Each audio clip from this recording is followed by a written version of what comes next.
Bien, maestros, empecemos entonces con la parte de nuestra sesión del día de hoy, a la ubicación y reconocimiento de la idea principal y también cuál es el papel fundamental que tienen las ideas secundarias dentro de nuestro texto. Es recurrente, estimados maestros, que en los exámenes y en las pruebas que se toma a través del ministerio, que nos pregunten acerca de la idea principal. Y muchas veces nos basamos generalmente en la idea principal. Pareciera que todo va a girar en torno a la idea principal. Entonces, por esa parte, maestros, es importante reconocer, porque de cierta medida las ideas principales son la parte fundamental del texto en la cual habíamos hablado en la sesión anterior, en la semana pasada. Por eso, maestros, es pero muy importante que nosotros sepamos reconocerlo y ubicarlo. Recuerden, maestros, que hay dos tipos de ideas principales. Una que vendría a ser una idea principal explícita y otro que vendría a ser la implícita. En estos dos casos, maestros, la primera, la explícita, lo vamos a estudiar ahora porque vamos a ubicar de una forma mucho más práctica y depende también de la relación que vamos a hacer entre las ideas. Por eso la ubicación, estimados maestros, vendría a ser muy importante para poder desarrollar ciertas preguntas respecto a lo que se llama las ideas principales, el argumento, la tesis, para poder establecer una diferencia. Bien, maestros, si hablamos de la ubicación, si hablamos en este caso de la ubicación, maestros, ubicación de la idea principal, vamos a notar, maestros, que muchas veces es fundamental que nosotros sepamos ubicar una idea principal para poder establecer las relaciones que hay con las demás ideas. Por ende, podemos establecer alguna otra forma de comprensión mucho más asertiva para responder ciertas preguntas. Veamos, si hablamos de ubicación, maestros, la idea principal no siempre está constante en un texto. Generalmente está pues al inicio de un texto. Eso es la mayoría de las veces que pasa, que sucede. Pero resulta, maestros, de que esto puede cambiar. Hay 5 tipos de textos o 5 tipos de párrafos de acuerdo a la ubicación de la idea principal. Pero nosotros vamos a estudiar solamente 3, que es lo más importante y lo más trascendental que nosotros podamos desarrollar.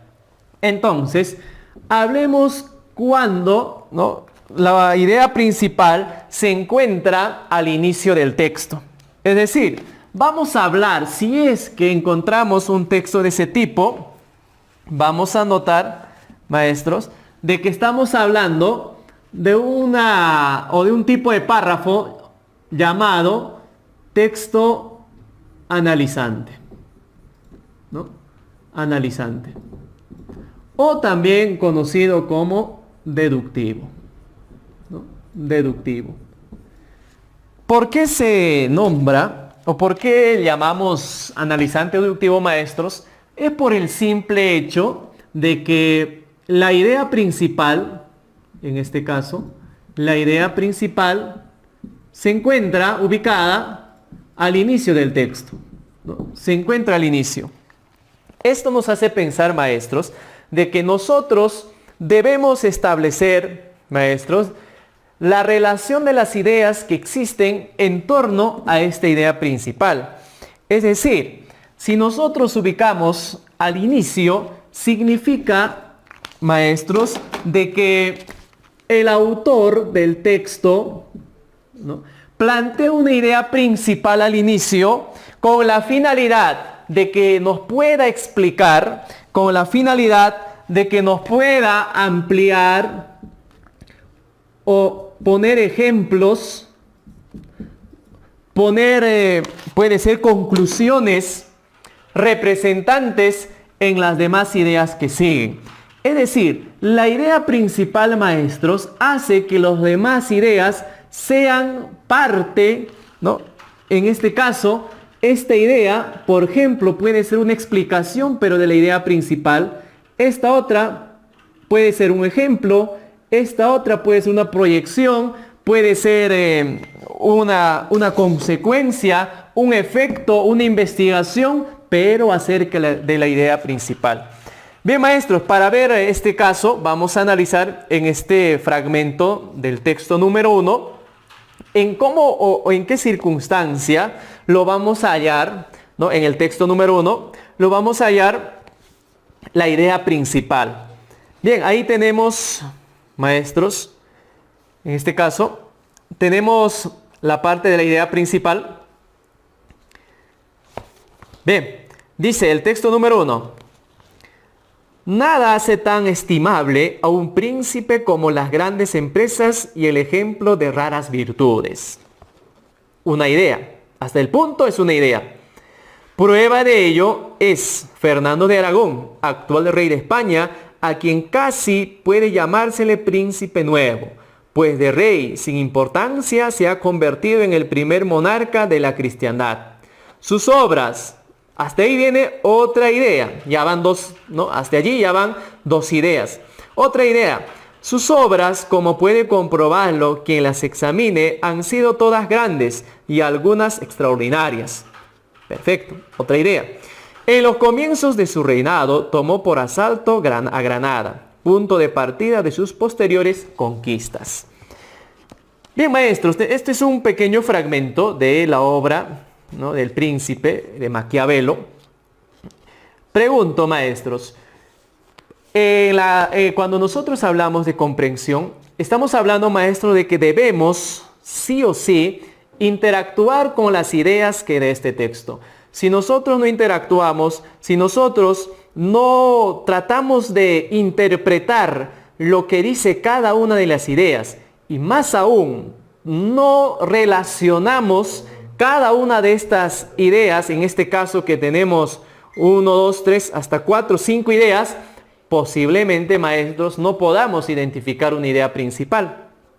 Veamos. Primeramente, ya hemos dado una lectura previa. Ahora la pregunta, maestros, es ¿de qué trata este texto o este fragmento? ¿Cuál es el tema de este fragmento? Para poder establecer, maestros, una idea principal, es importante también reconocer el tema del texto. ¿Por qué, maestros? Porque el tema va relacionado con la idea principal. De una forma u otra, el tema está incluido dentro de la idea principal. Y eso lo hemos demostrado en la clase o en la sesión anterior, cómo el tema puede ser parte de la idea principal. Por eso, maestros, ¿de qué estaría hablando este fragmento? Si nosotros damos la primera lectura, la primera idea, dice, nada hace tan estimable a un príncipe como las grandes empresas y el ejemplo de raras virtudes. Vean, maestros, que en esa parte nos da a conocer sobre algo que en este caso habla de un príncipe, o lo muy querido, lo muy admirable que puede ser un príncipe gracias a grandes hazañas, gracias a grandes ejemplos que puede realizar este príncipe. De eso nos está hablando. A partir de ese punto, ¿qué dice? Prueba de ello es Fernando de Aragón. ¿Qué es eso, maestros? Si vamos en esta parte, miren, maestros, esta primera idea, vamos a suponer, ¿no? Esta primera idea, maestros, habla, cuando dice prueba de ellos es Fernando de Aragón, significa que esto es un ejemplo.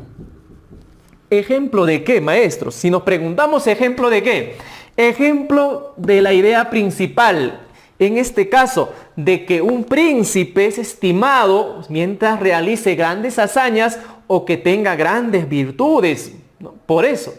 Entonces, ¿quién, para explicar mejor acerca de esta idea principal que esté al inicio, nos da un ejemplo? Este ejemplo habla del Príncipe de Aragón. Luego, otra idea, después del punto cuando dice, Fernando de Aragón, actual rey de España, a quien casi puede llamársele príncipe nuevo, pues de rey sin importancia. O sea, mira, ahí va contrastando la idea que dice al inicio, cuando un príncipe es pues estimado, cuando realiza grandes cosas, cuando realiza grandes y raras virtudes. Por eso, de un rey sin importancia se ha convertido en el primer monarca de la cristiandad. Luego, punto, otra idea. ¿Qué creen, maestros, que habla esa idea cuando dice: sus obras, como pueden comprobarlo, quien las examine, han sido todas grandes y algunas extraordinarias? Pregunto, ¿obra de quién? En este caso, de este príncipe que está hablando en la segunda idea, es decir, en la primera idea secundaria, habla de un príncipe llamado Fernando de Aragón. Y la segunda idea, sus obras, ¿esas qué serían? Lo podríamos catalogar como logros. ¿Logros de quién? De Fernando de Aragón. Pero ¿puede ser eso una idea principal? No puede, porque ya está hablando de alguien y ese alguien también está haciendo referencia a la primera parte. Y la otra idea dice: en los comienzos de su reinado. ¿Reinado de quién, maestros? ¿Te das cuenta que esta idea también sigue hablando de esta idea de Aragón? ¿No? Reinado, tomó por asalto Granada, punto de partida de sus posteriores conquistas. Con eso, ¿a qué conclusión llegamos, maestros? De que nada hace tan estimable a un príncipe como las grandes empresas y el ejemplo de raras virtudes. Eso es la idea principal. ¿Por qué, maestros? Porque nos hemos dado cuenta que en las ideas posteriores explica, en este caso, con un ejemplo, con sus logros y sus conquistas. ¿Te das cuenta? Entonces, nos damos cuenta, maestros, que la idea principal se encuentra al inicio del texto.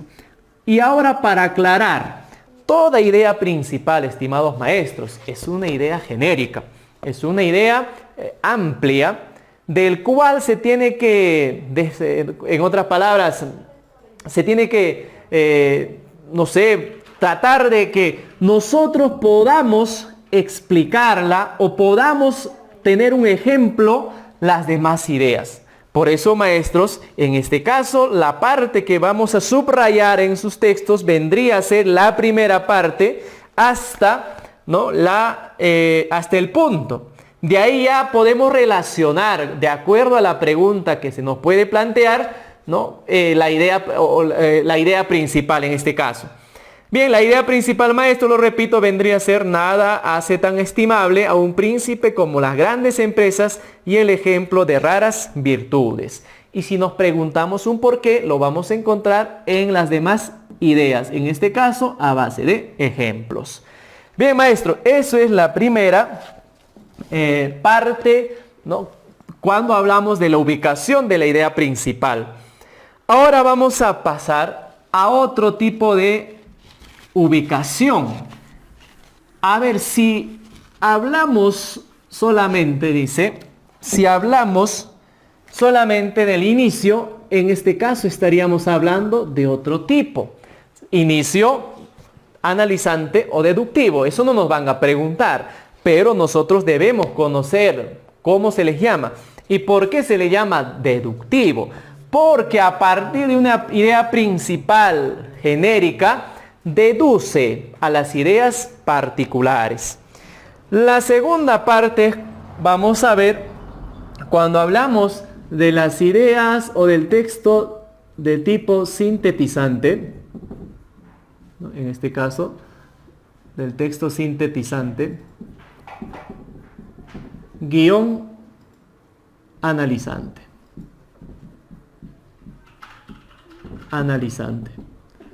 O también conocido como inductivo guión deductivo.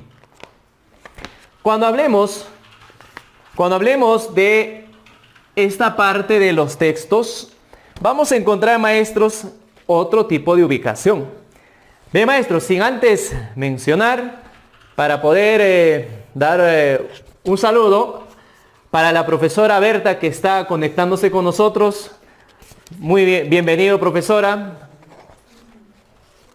Bien, estamos todavía, maestros, acá para que ustedes vean que sí estamos en vivo y no estamos pues repitiendo, retransmitiendo.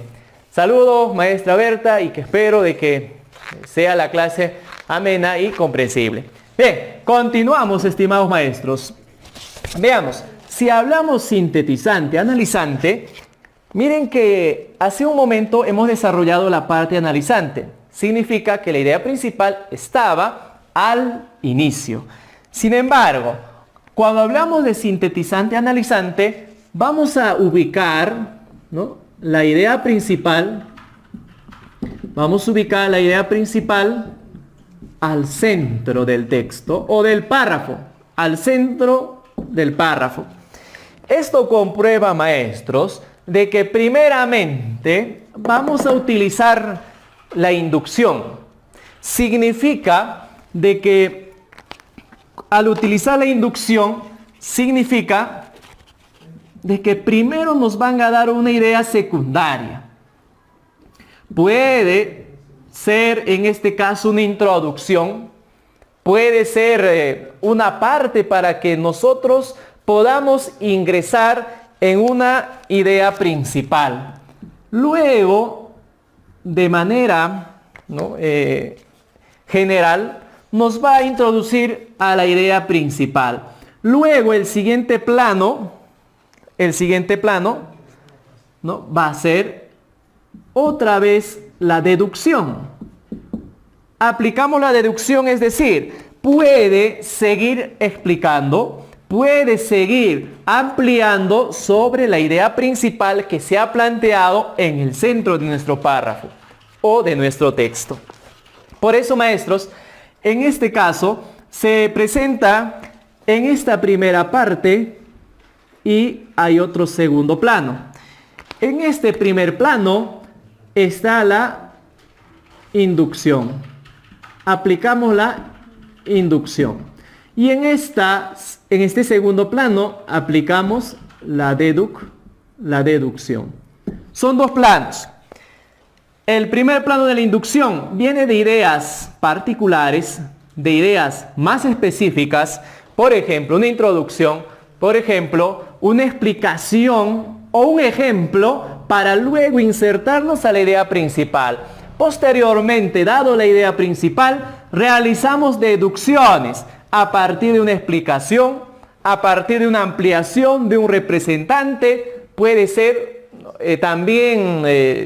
puede ser una conclusión, pero respecto a esta idea principal. Bien, maestros, veamos entonces para comprobar este tipo de texto en el siguiente texto número 2. Vamos a ver el texto número 2. Bien, maestros, mientras se va listando el texto número 2, también vamos a enviar unos saludos para la profesora Ángela López desde Trujillo. Saludos, maestra, y que esté pues conectado a esta red y pueda estar, ¿no?, al pendiente de nuestras sesiones. Muy bien, maestra Ángela López, un saludo desde Trujillo. Bien, ahí tenemos el texto número 2, estimados maestros. Bien, dice: en un mundo de patente autonihilismo, vicio y sida, servidores públicos deshonestos, evangelistas y charlatanes, contra sandinistas y cáncer. Acaba la idea, dice: ¿importa acaso que un niño prenda la televisión y aparezca de pronto el halcón maltés a colores? Especialmente si puede apretar un botón y volverla a blanco y negro. Hasta ahí, maestros, una pregunta. ¿Alguien ha entendido de qué estamos hablando? ¿Alguien se ha dado cuenta de qué cosa creen que va a tratar nuestro texto? Mira, que eso es lo que uno debe realizar en el momento de la lectura. Tiene que darse cuenta lo que está leyendo, a qué se refiere, de qué está tratando. ¿Es un ejemplo? ¿Es una comparación? ¿Es una pregunta? Todo eso tiene que surgir al momento de la lectura. Hasta ahí, maestros, miren, y repito, en un mundo de patente autonihilismo. Incluso ahí algunos ya hemos pensado, ¿y qué es un autonihilismo? Autonihilismo, maestro, como dice acá, un mundo de patente visible, negación de todo. El autonihilismo es que yo niego todo lo que puede existir, mis principios religiosos, mis principios morales, mis principios éticos, la negación. Dice, vacío y sida, es algo que no es muy bueno que digamos, ¿verdad? Servidores públicos deshonestos, evangelistas y charlatanes, contra sandinistas y cáncer.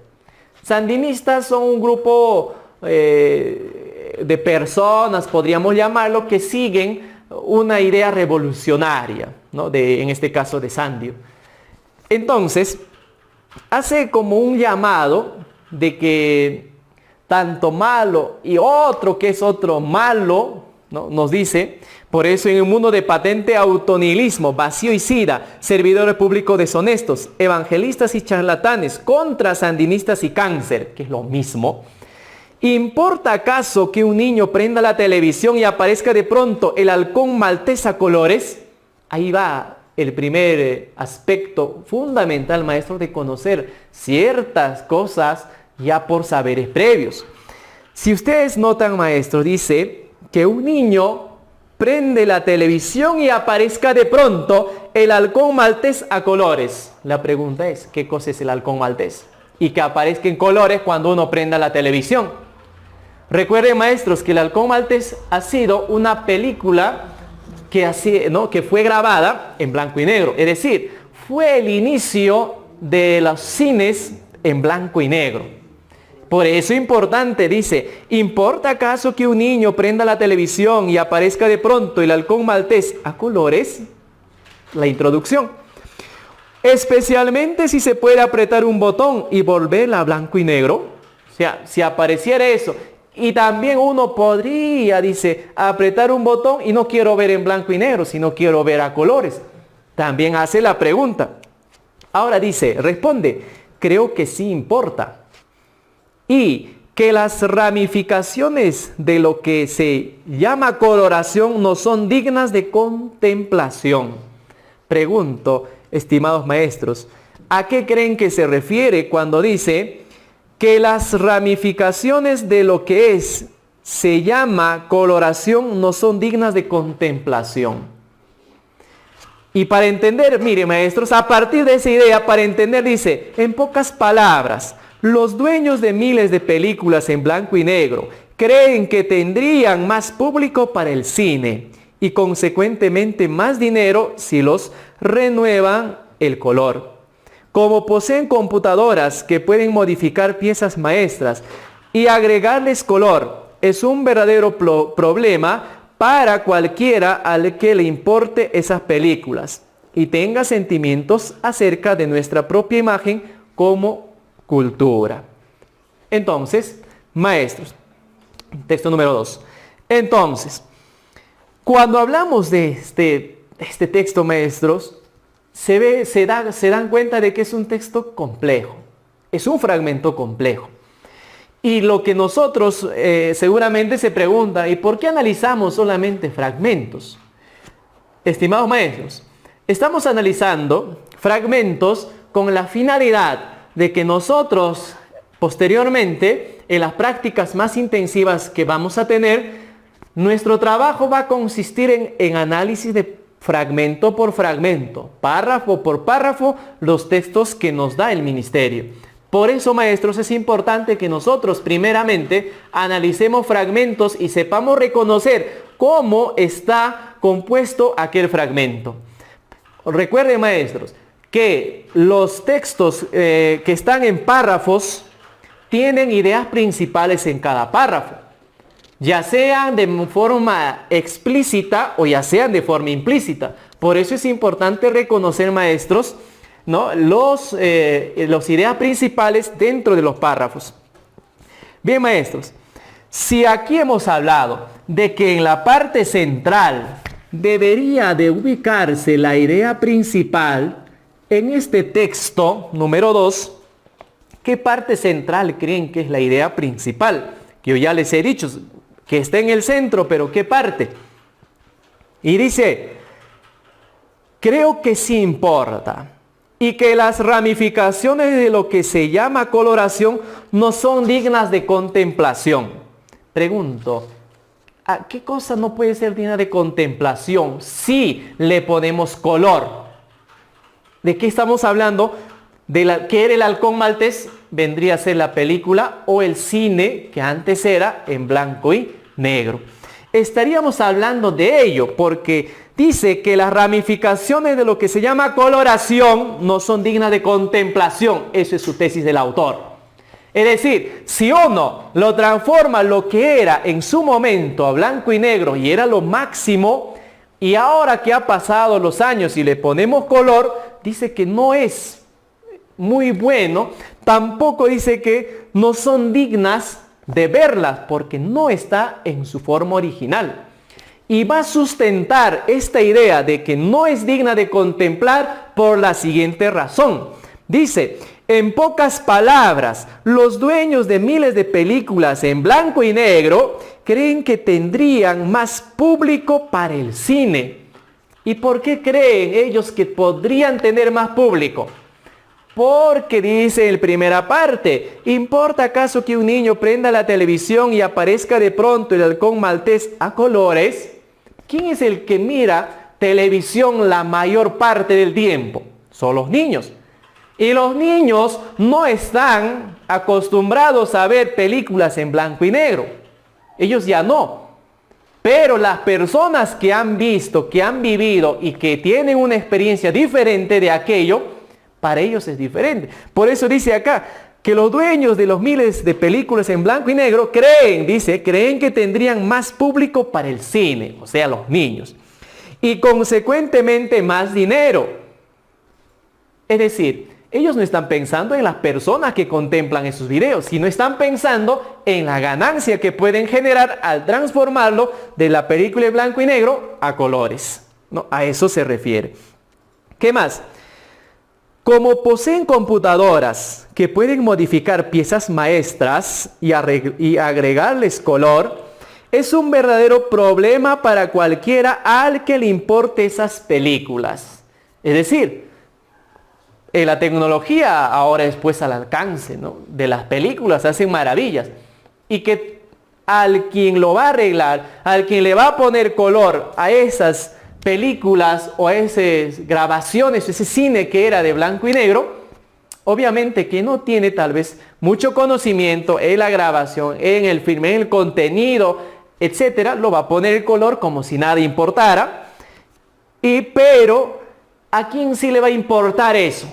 Dice que le va a importar a quien tenga sentimientos acerca de nuestra propia imagen como cultura, es decir, a la persona que valora ese tipo de trabajo. Entonces, maestros, nos damos cuenta que la idea principal en este caso vendría a ser en la parte central denominado, ¿no?, que las ramificaciones de lo que se llama coloración no son dignas de contemplación.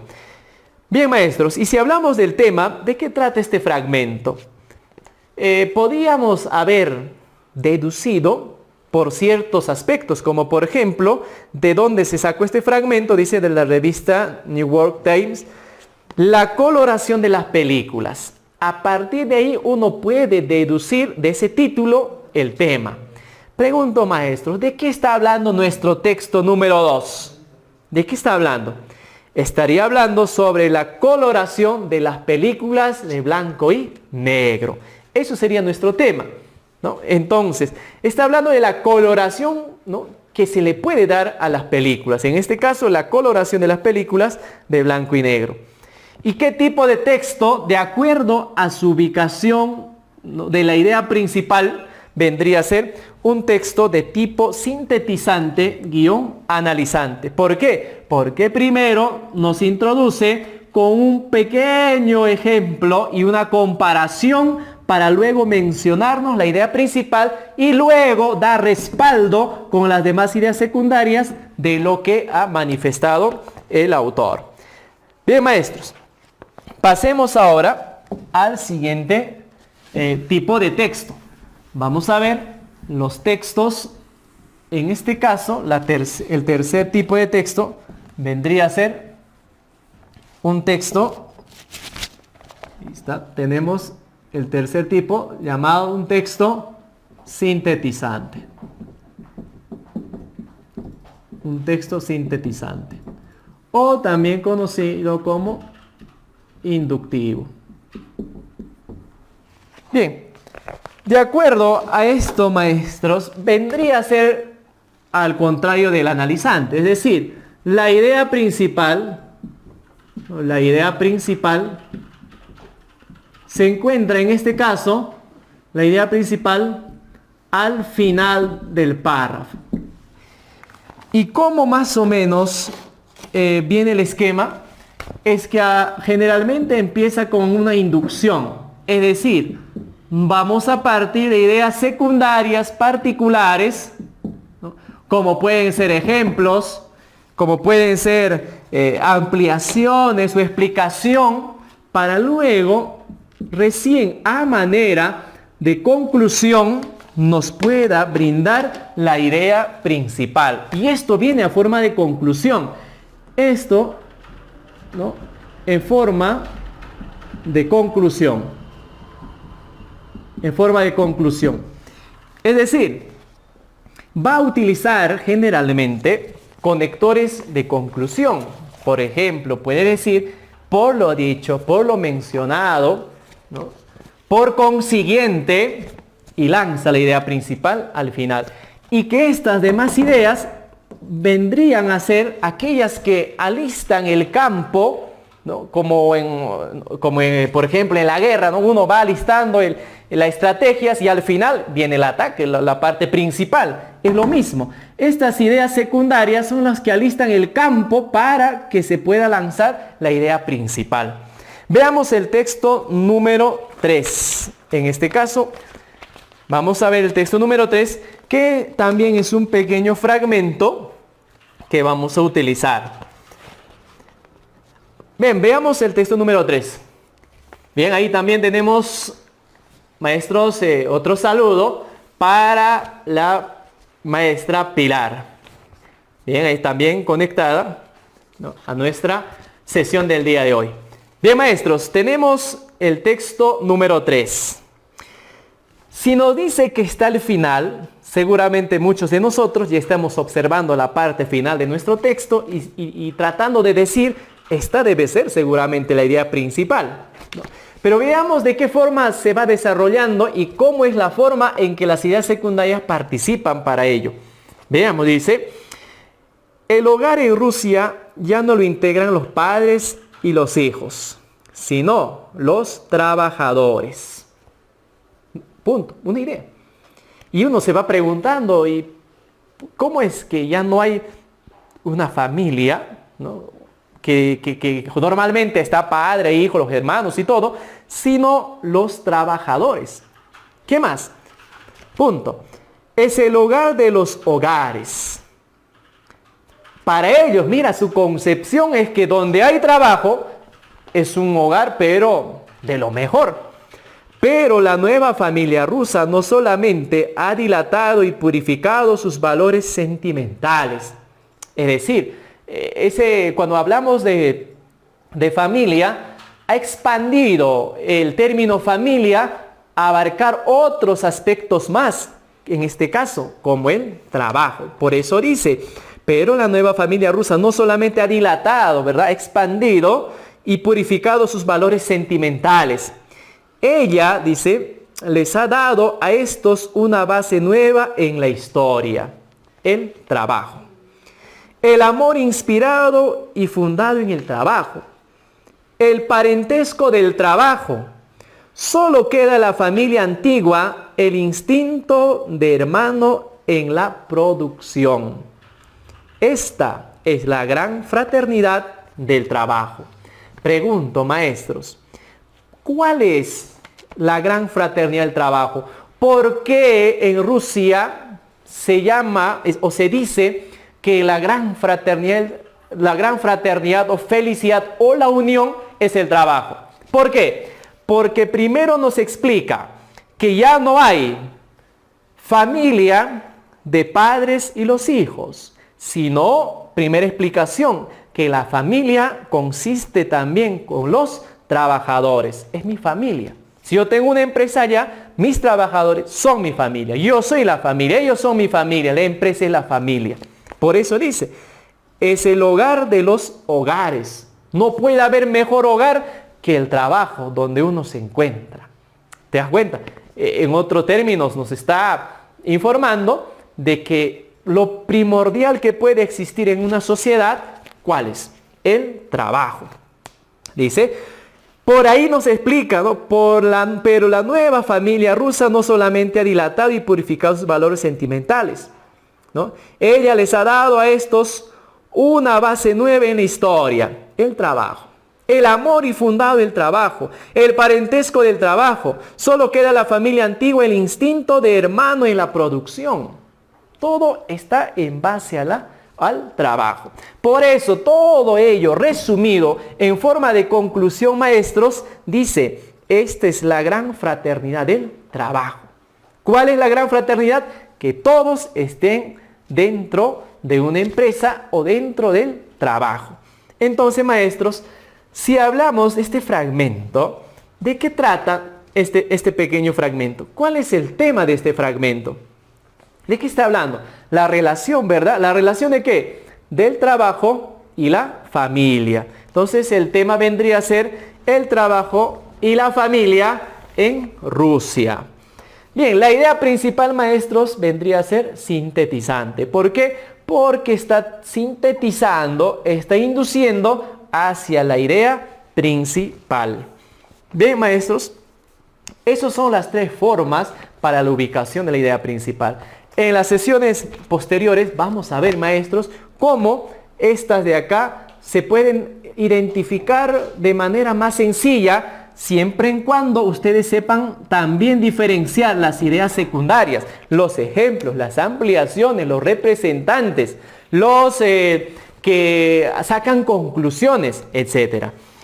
Veamos, maestros, si hablamos de ideas principales, se dan cuenta que no es, como se suele llamar, tan importante solamente esta idea, sino que gracias a estas demás ideas también estamos descubriendo la idea principal. Por eso, maestros, vamos a hablar acerca de la idea secundaria. ¿Por qué creen, maestros, que puede ser importante la idea secundaria? ¿Por qué creen que la idea secundaria debe, en este caso, jugar un papel importante en la comprensión? ¿Por qué? Entonces, veamos las ideas secundarias. Las ideas secundarias. Cuando hablamos de ideas secundarias, maestros, generalmente hablamos de las jerarquías. Nos dice que para entender el texto plenamente es necesario identificar no solo la idea principal, estimados maestros, porque si nosotros analizamos, si ustedes ven un examen, una prueba del ministerio, se van a dar cuenta que de la idea principal máximo te pueden preguntar 2 hasta 3 ideas o 3 preguntas de idea principal. Las demás preguntas, maestros, están en función a las ideas secundarias. Recuerden, maestros, que más preguntas vienen de las ideas secundarias, no de las ideas principales. Pero entonces, ¿por qué, maestros, es importante analizar la idea principal? Porque ello hace que nosotros podamos diferenciar y entender la estructura en conjunto. Es decir, entender como una unidad al texto. Por eso, las ideas principales, las ideas de menor jerarquía que contienen las características peculiares de la tesis del autor. Es decir, estimados maestros, la idea principal es solamente la postura, la opinión que uno puede tener cerca de un tema. ¿Y para qué sirve la idea secundaria? Para explicar, para ampliar, para poder manifestar de una manera mucho más clara la idea principal. Para eso sirve. Y por eso en la mayoría de las preguntas que hacen, sacan preguntas en relación a lo que se llama ideas secundarias. Por lo tanto, la tarea de nosotros, estimados maestros, consiste en descubrir cada una de las relaciones que existen de las ideas secundarias. Es decir, si nosotros tenemos, maestros, supongamos una idea principal de tipo analizante, un párrafo, solo un párrafo de tipo analizante, las demás ideas consideradas secundarias sirven para dar sustento a la idea principal. Sirven para explicar, para ampliar o para detallar a la idea principal. Por tanto, maestros, dice que estas ideas, ¿no? Tienen alguna relación ¿con quién? Con la idea principal. Y no solamente con ellos, sino también la relación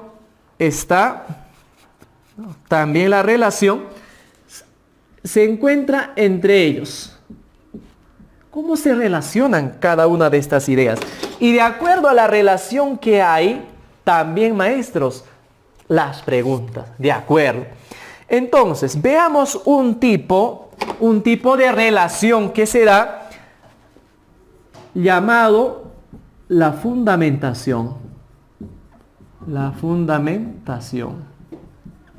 Hablamos de un tipo llamado la fundamentación. ¿Y en qué consiste esta idea secundaria de la fundamentación? Consiste, maestros, en que las ideas secundarias son aquellas que fundamentan la idea principal a partir, en este caso, se puede llamar verificaciones, a partir de verificaciones, o también a partir de argumentos. Argumentación. En este caso, argumentación, ¿no? Argumentación. Dos formas de ideas secundarias que pueden fundamentar la idea principal. Es decir, por verificaciones o por argumentación. Y las preguntas nacen de esto. Nacen de verificar un hecho o de argumentar. ¿Cómo es que se diferencian estos, maestros? Simplemente es que se emplea generalmente la verificación cuando se trata del texto sea más objetivo. Cuando el texto trata sobre temas objetivos, por ejemplo, puede ser una investigación, puede ser de un artículo. En cambio, argumentación se va a emplear, ¿no? Argumentación se va a emplear más cuando el tema sea más subjetivo. Es decir, puede ser un texto filosófico, por ejemplo, opiniones de puntos de vista. Por eso, ¿no? Hablamos, ¿no? de dos tipos de fundamentaciones. Por verificación, cuando el texto relativamente habla sobre hechos objetivos, en este caso, objetivos, ¿no? Objetivos. Temas objetivos, en este caso, temas subjetivos, ¿no? Habla de estos, ¿no? dos casos. Entonces, veamos, maestros, cómo es que uno puede plantear a partir de ideas secundarias, ¿no? una pregunta. Por tanto, vamos a ver la primera, por verificación. Por verificación, lo vamos a ver un ejemplo para poder entablar, en este caso, una pregunta de aquello. Veamos.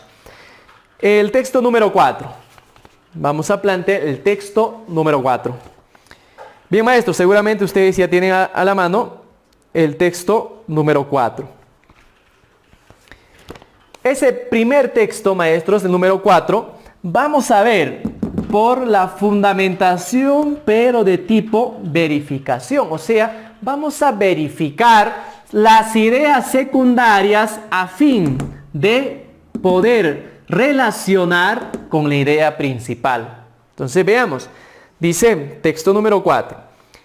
El problema que Pasteur tenía que resolver era el de explicar el desarrollo de microorganismos en los líquidos putrefactibles. Punto. ¿De qué habla, maestros, de allí? Que Pasteur tiene un problema, o que se plantea un problema y que tenía que resolver, ¿no? ¿Cuál? Sobre los microorganismos en los líquidos putrefactibles. Es decir, ¿no? Habla de Pasteur y su actual problema de cómo es que algo, ¿no?, empieza a descomponerse o a malograrse, en otros términos.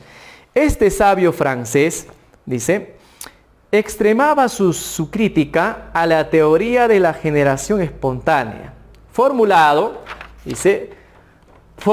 preguntas como: ¿qué es lo que provoca en el aire la organización de vida? ¿Son gérmenes? ¿Es un sólido? ¿Un gas? ¿Te das cuenta? Entonces, su pregunta de Pasteur es: ¿qué cosa es lo que produce, ¿no?, lo que él llama la putrefacción o la descomposición? Por eso él dice: ¿será la organización de la vida? ¿Son gérmenes? ¿Es un sólido? ¿Es un gas? ¿Qué es? Luego viene el siguiente párrafo y habla de que Pasteur filtró aire a través de algodón de pólvora, que hace soluble en una mezcla de alcohol y éter. El algodón recoge las partículas sólidas y después es tratado con un solvente, ¿no? Ahora pregunto, maestros, ¿qué está haciendo Pasteur en este segundo fragmento, o este segundo párrafo? En la primera, lo que hace es simplemente explicar el problema que tiene y se cuestiona, ¿no?, y se plantea ciertas preguntas para poder responderse. Ahora en el siguiente, ¿qué dice? Pasteur filtró aire a través de algodón de pólvora. ¿Qué está haciendo? Ya está elaborando un experimento, en otras palabras. ¿Qué más? Poco tiempo más tarde, todas las partículas sólidas caen en el fondo del líquido. Se lavan varias veces y las examina al microscopio. Así se supo que el aire común contiene siempre un número variable de partículas orgánicas.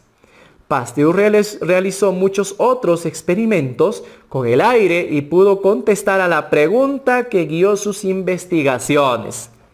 ¿A qué conclusión llega? La organización de la vida que encontramos en el aire es producida por un germen y no por un gas o fluido. Mostró la insostenible de la hipótesis de la generación espontánea. Entonces, maestros, si nos damos cuenta, ¿en qué parte está lanzando la idea principal? Es en la parte final, al decir que la organización de la vida que encontramos en el aire es producida por un germen y no por un gas o fluido. ¿Te das cuenta? Esa es la idea principal. ¿Qué quiso hacer Pasteur? Primero, en el primer fragmento, lo único que quiso era cuestionarse un problema que tenía. En el segundo, ¿qué hace? Realiza un experimento, una prueba, y llega a una conclusión. Y esa conclusión es la idea principal. Entonces, maestros, nos plantea la siguiente pregunta con respecto a la parte de la verificación. Dice: ¿en qué apoya Louis Pasteur su tesis? No me está preguntándole de la idea principal. La idea principal es que la organización de la vida que encontramos en el aire es producida por un germen y no por un gas o fluido, que está en la última parte. Entonces, la pregunta es: ¿en qué apoya Louis Pasteur su tesis? ¿Su tesis cuál vendría a ser? La idea principal. Pues. Esa es su tesis. ¿En qué lo apoya? Pregunta, la alternativa dice: en una hipótesis comprobable, la B; en una serie de razonamientos, la C; en tal experimentación con partículas, la D; en una investigación experimental, o la E; en la experimentación de una solución. Miren, maestros, dice: ¿en qué apoya Louis Pasteur su tesis? Debo utilizar esta idea secundaria de verificación. Es decir, debo comprobar, verificar, como es un hecho objetivo, es una investigación que plantea tesis y plantea sus argumentos, debo emplear la verificación para poder llegar a concluir en qué apoya Louis Pasteur su tesis. Verificamos. Primeramente, estimados maestros, se observa que la pregunta que es dirigido a la idea secundaria y no a la idea principal, porque si fuera la idea principal nos preguntaría cuál es la tesis que plantea. En este caso él nos dice en qué apoya Louis Pasteur su tesis. ¿En qué apoya? Debo comprobar entonces las demás ideas, es decir, el primer párrafo con el segundo. ¿Qué más? Dice, en el texto, miren, que Louis Pasteur realizó una serie de experimentos en el aire. ¿Te das cuenta? ¿Qué más? En el que descubrió algunos gérmenes que serían fuente de vida de algunos organismos vivientes. Por eso, miren maestros, si analizamos el texto, en la primera parte menciona el problema que Pasteur tenía que resolver, era el de explicar el desarrollo de microorganismos en los líquidos putrefactibles. Eso es lo que él quería hacer. Y la pregunta es, maestros, ¿cómo hizo él para resolver ese problema de los microorganismos en los líquidos putrefactibles? O sea, ¿cómo aparecen, ¿no?, esos microorganismos en estos líquidos? ¿Cómo lo hizo? Para eso, maestros, plantea la segunda parte. Dice, Pasteur filtró aire a través de algodón de pólvora que se hace soluble en una mezcla de alcohol, etc. Y sigue. ¿Qué hizo, maestros? Una experimentación. Entonces, ¿en qué apoyó Louis Pasteur su tesis? Pregunto, ¿en una hipótesis comprobable? O sea, que ya había una hipótesis y en esa hipótesis él se basa para poder afirmar de que la organización de la vida que encontramos en el aire es producida por un germen y no por un gas o fluido.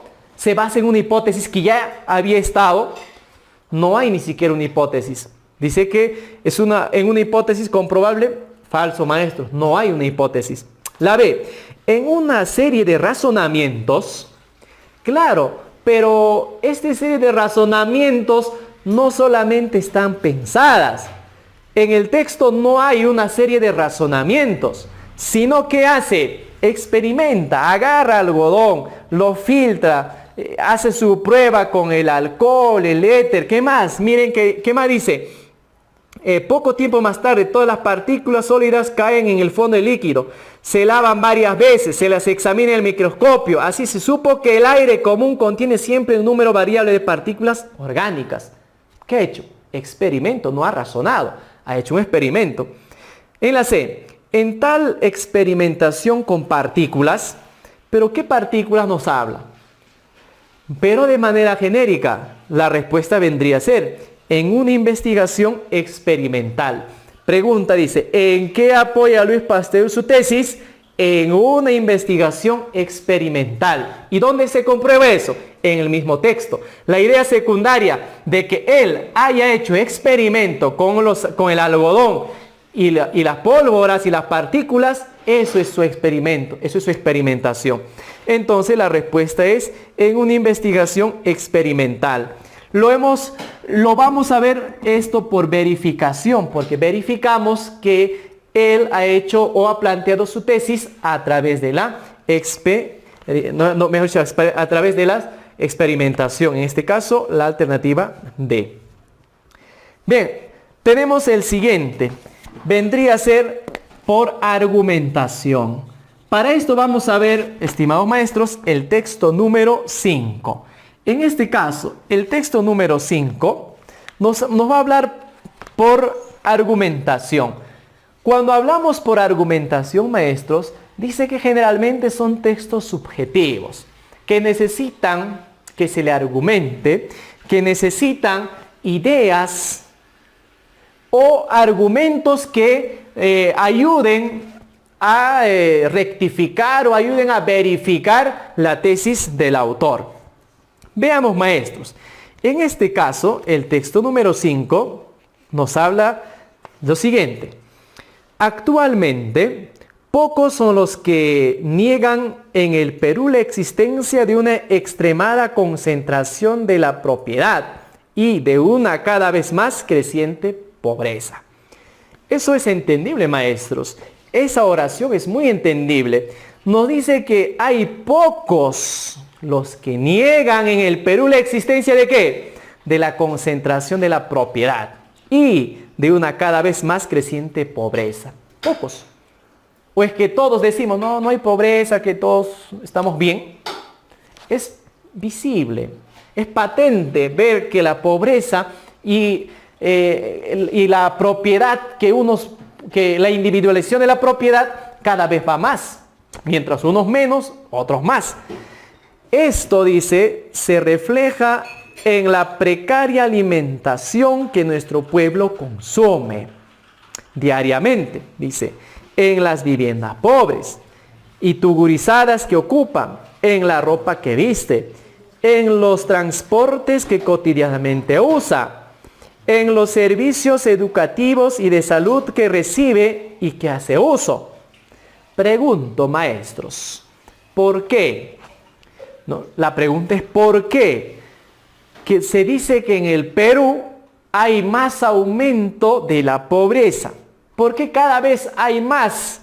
Dice, hay una más creciente de este índice de la pobreza. ¿Por qué? Ahí dice, pues, esto se refleja en la precaria alimentación que nuestro pueblo consume diariamente. Es cierto, en este instante, por ejemplo, ¿no? Hay un sector que tal vez come solamente 2 veces al día, o tal vez 1, porque no hay alimentación. ¿Qué más? En las viviendas pobres y tugurizadas que ocupa, que lo normal es que una casa que pudo haber sido diseñada y construida para 3 o 4 personas, viven pues 6, 7 personas. ¿Qué más? En la ropa que viste, en los transportes que cotidianamente usa, ¿no? En los servicios educativos y de salud que recibe y que hace uso. Todo eso nos hace ver de que la pobreza es creciente. Pero, ¿qué manifiesta el texto? Que actualmente pocos son los que niegan en el Perú la existencia de una extremada concentración de la propiedad de una cada vez más creciente pobreza. ¿Qué más? Siguiente idea nos dice, los trabajadores no aceptan como un hecho natural, ¿no?, esas precariedades. Tampoco aceptan que las principales actividades económicas de nuestro país estén en manos de un reducido número de grupo económico. Y sobre todo, no aceptan que los beneficios del crecimiento se distribuyan en forma desigual. Entonces, miren, maestros, ¿cuál es la idea principal en este fragmento? ¿Cuál es la idea principal? Es la primera parte, es un fragmento analizante. ¿Cuál es? Subrayaríamos entonces, actualmente pocos son los que niegan en el Perú la existencia de una extremada concentración de la propiedad y de una cada vez más creciente pobreza. Eso es la idea principal. A partir de esa idea principal argumenta por qué hay pocos que creen en eso. ¿Por qué? Ahí está, pues, argumentación. Poco alimento, viviendas precarias, ropa que viste, transporte que utiliza, los servicios educativos y salud que tiene. ¿Argumento para qué? Para decir que hay cada vez más creciente pobreza. La segunda parte dice, los trabajadores no aceptan como un hecho natural esas precariedades, porque hay gente que piensa que eso es normal. Bueno, pues así les tocó vivir, ¿qué vamos a hacer? Eso es lo que piensa. Por eso que dice que los trabajadores no aceptan como un hecho natural esas precariedades. No es natural, no es normal. Tampoco aceptan que las principales actividades económicas de nuestro país estén en manos de un reducido número de grupo económico. Tampoco aceptamos eso. Decimos, ¿y por qué solamente ellos? Porque ellos son los dueños de grandes empresas y de grandes minerías, etc. Y sobre todo no aceptan que los beneficios del crecimiento se distribuyan en forma desigual. ¿Verdad? Hace unos 2 años, 1 año, 2 años atrás, el crecimiento del Perú, ¡wow! Y nosotros nos vemos, ¿pero dónde está el crecimiento? ¿Dónde se ha manifestado el crecimiento? Uno ve y sigue lo mismo, sigue la pobreza, sigue la desnutrición, sigue el sistema educativo mal, etc. Eso tampoco aceptan porque dicen, no aceptan que los beneficios del crecimiento se distribuyan en forma desigual. Eso pasa, pues, mientras unos tienen más y otros tienen menos. A unos les pagan más, a otros les pagan menos. Distribución desigual. Hermoso texto, maestros, ¿no? De la ética tradicional a la ética futurista. Así se llama el texto de Salazar Pino María. Entonces, la pregunta es, maestros, dice, ¿por qué es difícil negar el crecimiento de la pobreza en el Perú? En otras palabras, ¿por qué, maestros, uno no puede negar, no puede tapar con un dedo la pobreza en nuestro país? ¿Por qué? Debo utilizar ¿qué cosa? La idea por argumentación, porque mi texto está basado en argumentos a una idea principal. ¿Y cuáles son los argumentos? Ya habíamos dicho, ¿cuáles son? Alimentos. Y poco alimentación, viviendas precarias, sistema de salud, la movilidad del transporte, etc. Entonces, veamos para la forma de resolución. Dice, ¿por qué es difícil negar el crecimiento y la pobreza en el Perú, maestros? ¿Por qué no podemos negar? ¿Por qué no podemos decir, bueno, en mi país ya no hay pobreza, ya estamos saliendo adelante todos? Eso sería lo normal. Pero la pregunta dice, ¿por qué es difícil negar el crecimiento de la pobreza en el Perú? ¿Por qué no podemos todavía decir, ya no hay pobreza? Alternativa A, porque los trabajadores no aceptan los beneficios del crecimiento. La alternativa B, porque las principales actividades están en manos de unos pocos. Sí, porque es precaria la satisfacción de las necesidades básicas. En la D, porque los trabajadores no aceptan las principales actividades.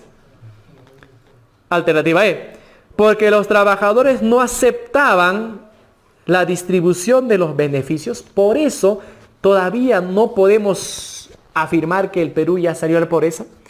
O por eso es que es difícil negar el crecimiento y la pobreza en el Perú. Analicemos, maestros, entonces. Me imagino que ustedes ya tienen una respuesta, ¿no? Ya usted, con la explicación que he dado, seguramente ya tiene una respuesta para la pregunta. Veamos, la alternativa A dice, porque los trabajadores no aceptan los beneficios del crecimiento. Dice, ¿por qué es difícil negar el crecimiento y la pobreza en el Perú? Porque los trabajadores no aceptan los beneficios del crecimiento. Es decir, porque si no acepto el apoyo o algún tipo de beneficio que se me pueda dar, que se nos pueda dar, por eso es que decimos, como no he aceptado, el Perú sigue pobre, puedo afirmar, ¿no? Por más que nos den apoyo, por más que nos den, la pobreza va a seguir, porque no se trata de apoyo. Mira que en nuestro caso acá, porque habla de Perú, ya nos han dado un montón de apoyos. ¿Hemos cambiado en algo? Nada. Y seguimos lo mismo. Nos han inventado esto, que el otro, este apoyo, que el siguiente, que para las personas mayores, etcétera, pero no cambió y no cambia. Entonces dice, ¿por qué es difícil negar el crecimiento y la pobreza en el Perú? Porque los trabajadores no aceptan los beneficios del crecimiento. Nosotros no aceptamos el beneficio del crecimiento, seríamos algo tontos para no aceptar. Tendríamos que aceptarlo, entonces no es por esa razón. La B, porque las principales actividades están en manos de unos pocos, por eso es que es difícil negar el crecimiento y la pobreza en el Perú, porque las principales actividades están en manos de pocos. No, maestros, no es por eso. La C, ¿Por qué es precaria la satisfacción de las necesidades básicas? Por supuesto. ¿Por qué? ¿Qué nos dice la argumentación número 1? Nos dice, maestros, de que esto, dice, refleja la precaria alimentación de nuestro pueblo que consume diariamente, en las viviendas pobres y tugurizadas que ocupa, en la ropa que viste, en los transportes que usa cotidianamente, en los servicios educativos y de salud que recibe y que hace uso de ello. ¿Qué quiere decir eso, maestros? Que eso son precarias, ¿no?, las necesidades básicas. Por eso, maestros, miren, la pregunta dice, ¿por qué es difícil negar el crecimiento y la pobreza en el Perú? ¿Por qué? Porque es precaria la satisfacción de las necesidades básicas. ¿Dónde lo dijo? En la argumentación, en la idea secundaria. Ahí lo ha argumentado. Por tales razones, todavía no podemos negar que el Perú, ¿no?, o negar el crecimiento de la pobreza en el Perú. No podemos. ¿Por qué?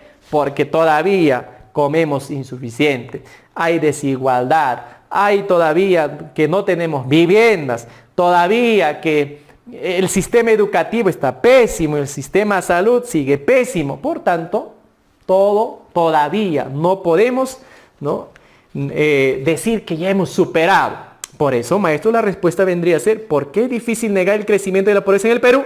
Porque es precaria la satisfacción de las necesidades básicas. La alternativa C. Bien, ahora veamos otra forma, maestros. Ojo que primera forma, maestros, es la forma más complicada que nos pueden preguntar en un examen. Si hablamos de verificación, lo más probable es que sea más sencilla, pero por argumentación nos van a hacer preguntas en nivel crítico. Y eso entra en el examen, maestros, el nivel crítico. Por eso, para el nivel crítico vamos a estudiar qué es tesis, qué es argumento principal, qué son los argumentos secundarios. Aquí estamos haciendo de manera genérica nada más. Muy bien, la segunda forma, maestros, tenemos por explicación, ¿no? Por explicación. Tenemos por explicación. Por explicación, maestros, es más simple. Es aún más simple. Nos vamos a dar cuenta más rápido. Por explicación, primero vamos a tener el número 1 por comparación, ¿no? Por comparación. Es decir, nos va a plantear ideas secundarias a manera de comparación. Dos ideas secundarias que se van a comparar. ¿Para qué? Para podernos lanzar una sola idea principal o tesis del autor. Veamos entonces el texto número 6. En este caso, el texto número 6. Bien, veamos, maestros, el texto número 6.